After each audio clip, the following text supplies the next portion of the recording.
I guess first question's got to be about the heavyweight fight. So I guess I'll jump right into that. Yes, this is for the official heavyweight title. You know, we've been working on a new agreement with Francis for like 2 years now. We offered Francis a deal that would have made him the highest paid heavyweight in the history of the company, more than Lesnar, more than anybody. And he turned the deal down. Told you guys this before. If you don't want to be here, you don't have to be here. We did everything we could to try to make this fight happen and try to give him the fight, but you know he's got it in his head that there's bigger opportunities outside the UFC with you know, lesser opponents. So we're gonna let him do that.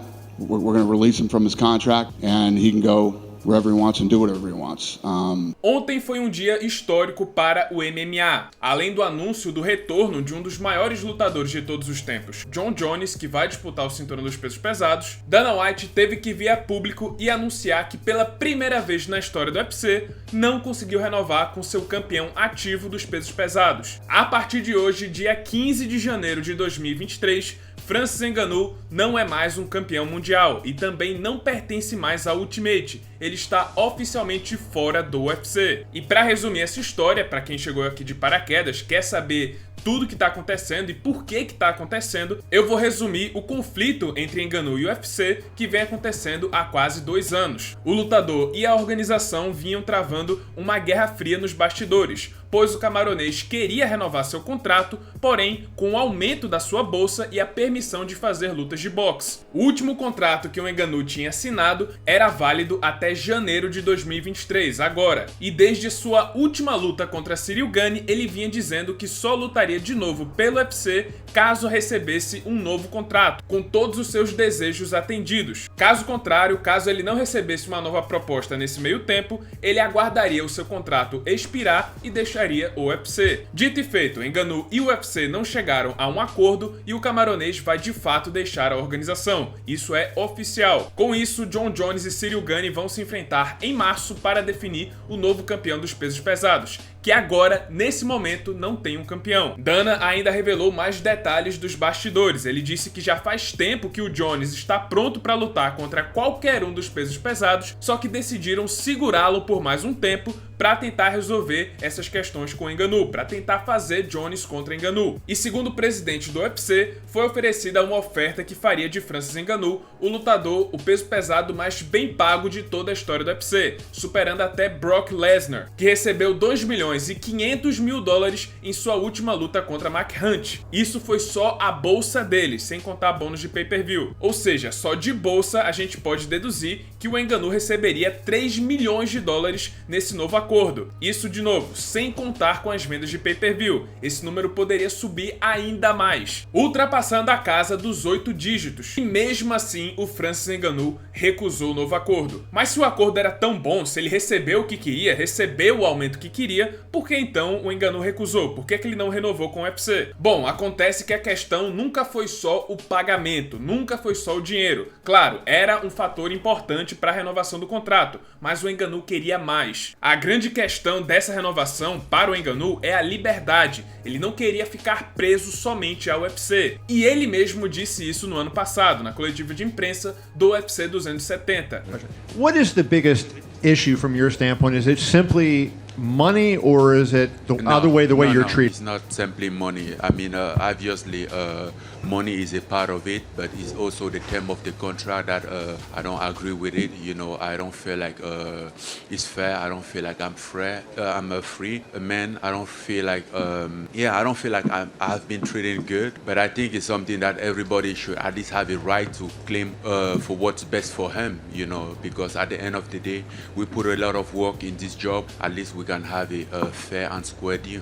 Dana White também deu sua história, sua narrativa sobre a saída do Ngannou do UFC, e ele basicamente chamou o camaronês de fujão. Disse que o Ngannou está procurando um nível de competição menor, ou seja, adversários mais fracos, por assim dizer, em outras organizações e ser bem pago para enfrentar esse tipo de competição, enquanto no UFC ele enfrentaria aquele que é possivelmente o maior lutador de todos os tempos. É difícil acreditar nessa versão do Dana White, até porque não é a primeira vez que ele vem com esse discurso que o cara não quer lutar lutar, que ele não quer enfrentar competição de alto nível, isso aí é muito antigo, desde os primórdios do UFC. É pra mexer com o psicológico do atleta. E também, claro, pra valorizar o próprio UFC. Agora que o Ngannou se foi, a narrativa criada pela organização vai ser que ele queria um nível de competição mais fácil, que ele não aguenta o UFC e por isso foi atrás de lutas mais fracas. Lá fora ele enfrenta um pé rapado e aqui dentro do UFC ele vai enfrentar só os melhores dos melhores, os John Jones, os Stipe Miocic e por aí vai. Ou seja, na cabeça deles, o UFC é bom demais para o Ngannou. Mas claro, na minha opinião, não foi isso que aconteceu. Não foi porque o Francis Ngannou não quer enfrentar John Jones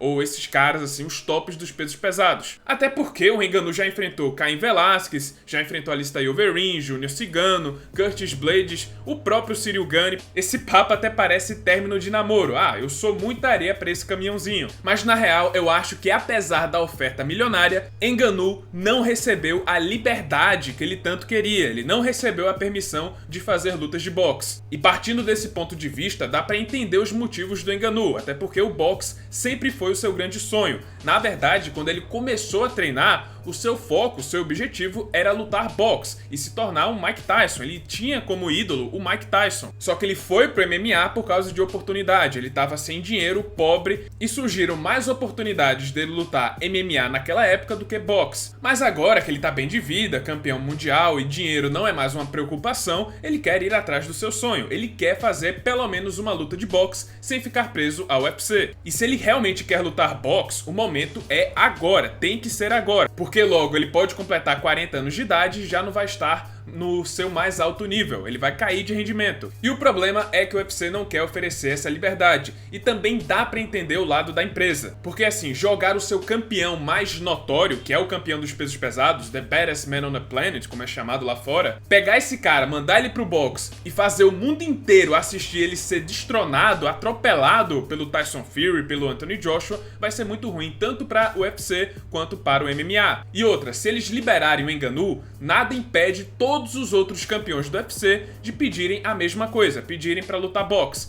E aí imagina, todos os campeões do UFC indo pro boxe e apanhando. A valorização dos campeões do UFC vai lá pra baixo. Então também dá pra entender o lado do UFC. E também dá pra entender o lado do Ngannou. Fazendo uma analogia, o Ngannou é como se fosse um passarinho dentro de uma gaiola. E ele quer sair, quer voar. Só que ao invés de abrir a porta da gaiola, o UFC ofereceu uma gaiola maior. Ele vai ter mais, porém continua preso. E não é isso que ele quer. E já que ele não vai ter a liberdade aqui no UFC, ele vai atrás dela em outros lugares. E agora volta aquele rumor sobre a contratação dele com a PFL, ou então com o Bellator, já que o Bellator tem parceria com a Showtime, que promove eventos de boxe. A própria Cris Cyborg fez lutas de boxe enquanto estava com contrato com o Bellator. Além disso, na cabeça do Ngannou, pode ser que o seu papel no MMA já foi cumprido. Ele foi campeão do UFC, defendeu o título e venceu várias lendas. Tem vitórias contra 5 ex-campeões do UFC, incluindo o maior peso pesado da organização. Agora ele quer seguir seu sonho, quer lutar boxe. Dá pra entender o lado dele. O problema é, e se essa empreitada no boxe não der certo e ele voltar de mansinho pro MMA? Será que a PFL ou o Bellator vai ter o cachê, vai ter